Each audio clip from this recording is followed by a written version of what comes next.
ዶክተር አብይ አህመድ የኢፌዴሪ ጠቅላይ ሚኒስትርና የዕለቱ የክብር እንግዳ የተከበሩ አቶ አገኘሁ ተሻገር የፌዴሬሽን ምክር ቤት አፈ ጉባኤ፣ ክቡር አቶ ቴዎድሮስ ምህረት የፌዴራል ጠቅላይ ፍርድ ቤት ፕሬዝዳንት፣ ክቡር አቶ አደም ፋራህ በምክትል ጠቅላይ ሚኒስትር ማዕረግ የዲሞክራሲ ስርዓት ግንባታ ማስተባበሪያ ማዕከል ኃላፊ፣ ክቡራን ሚኒስትሮችና ከፍተኛ የመንግስት የሥራ ኃላፊዎች፣ ክቡራን የኢንዱስትሪና የማዕድን ጉዳዮች ቋሚ ኮሚቴ አባላት፣ ክቡራን አምባሳደሮች፣ የዲፕሎማቲክ ማህበረሰብ አባላት፣ ክቡራን የአምራች ኢንዱስትሪ ዘርፍ ባለቤቶችና የንግዱ ማህበረሰብ መሪዎች፣ ጥሪ የተደረገላችሁ እንግዶች፣ ክቡራትና ክቡራን፣ ከሁሉ አስቀድሜ ኢትዮጵያ ታምርት ለሁለንተናዊ ሉዓላዊነት በሚል ታላቅ መሪ ቃል ለአራተኛ ጊዜ በሚካሄደው በዚህ ዓለም አቀፍ ኤክስፖ ላይ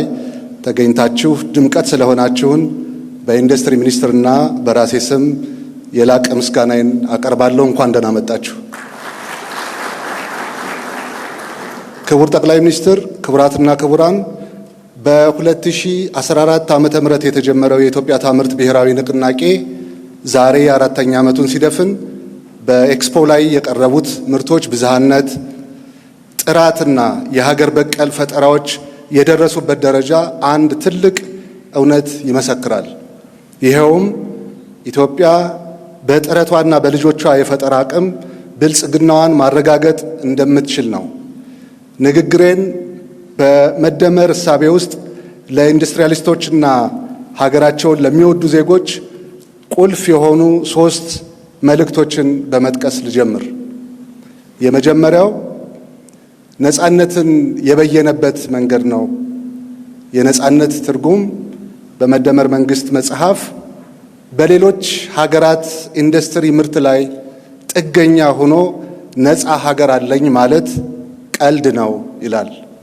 ሁለተኛው ሉዓላዊነትና ኢንዱስትሪን ሲያስተሳስር የመደመር መንግስት ኢንዱስትሪያላዊነትን የሚረዳው ከኢኮኖሚ ጥቅሙ ባሻገር በዋነኛነትም ከሉዓላዊነት ራስን ከመቻል ማንም ላይ ካለመደገፍና ከሀገራዊ ክብር ጋር አጣምሮ ነው ይላል። ሶስተኛ ዘላቂነትን በተመለከተ በአምራች ኢንዱስትሪ መሪነት የሚረጋገጥ ኢንዱስትሪያዊነት የማይቀለበስ እድገትን የሚያረጋግጥ ነው ይላል። ባጭሩ የአምራች ኢንዱስትሪ ዘርፍ የብሔራዊ ሉዓላዊነታችን ማዕከል ነው የሚል ትርጉም የሚሰጥ ነው።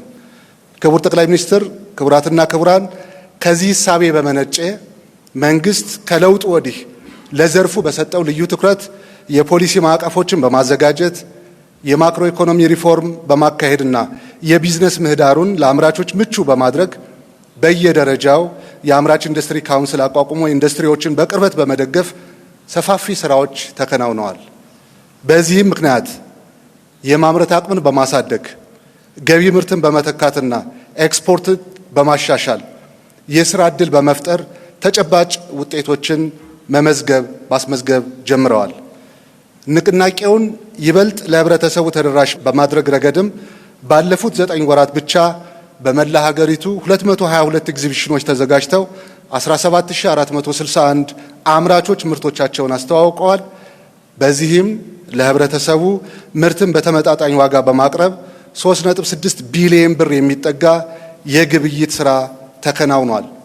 ይሄም የዜጎችን የሀገር ውስጥ ምርት የመጠቀም ባህል በከፍተኛ ሁኔታ ቀይሮታል። ክቡራትና ክቡራን፣ ዛሬ በክቡር ጠቅላይ ሚኒስትራችን የሚከፈተው የኢትዮጵያ ታምርት ዓለም አቀፍ ኤክስፖ የሚከተሉትን ግቦች ሰንቆ የተዘጋጀ ነው። ተሳትፎና ግብይትን በተመለከተ 370 ኤግዚቢተሮች የሚሳተፉበት ሲሆን ከ150 ሺህ በላይ ጎብኚዎችና ከ5 ቢሊዮን ብር በላይ የግብይት ልውውጦች ይጠበቃል። ይሄ ቁጥር ዛሬ በጉብኝት ክቡር ጠቅላይ ሚኒስትሩ ብዙ ኢንዱስትሪዎችን በሚጎበኙበት ጊዜ የሰጧቸውን የስራ ትዕዛዝ ሳይጨምር ነው። እሱ ሲጨምር ይሄ ቁጥር እጅግ በጣም ከፍ ይላል። ትስስርን በተመለከተ በኢንዱስትሪዎች መካከል 8500 የግብዓትና የግብይት ትስስሮች ይፈጠራሉ። ቴክኖሎጂና ፈጠራን በተመለከተ አዳዲስ የፈጠራ ስራዎች ወደ ገበያ የሚገቡበት በቨርቹዋል ቴክኖሎጂ የታገዘ የኢንዱስትሪ ጉብኝት ለወጣቱ ትውልድ የሚቀርብበትና ሳይንሳዊ ምርምሮች ከኢንዱስትሪ ጋር የሚቀናጅበት መድረክ ተዘጋጅቷል። ጥራትና ውድድርን በተመለከተ የሀገር ውስጥ ምርቶች ከውጭ ከሚገቡት የተሻለ ጥራት ያላቸው መሆኑን ለማሳየት በተለያዩ ንዑስ ዘርፎች በውድድር መልክ ይቀርባል። ዕውቀት ሽግግርን በሚመለከት በሀገር ውስጥና በውጭ ምሁራን የሚመሩ ዓለም አቀፋዊ ሴሚናሮችና የፓናል ውይይቶች ይካሄዳሉ።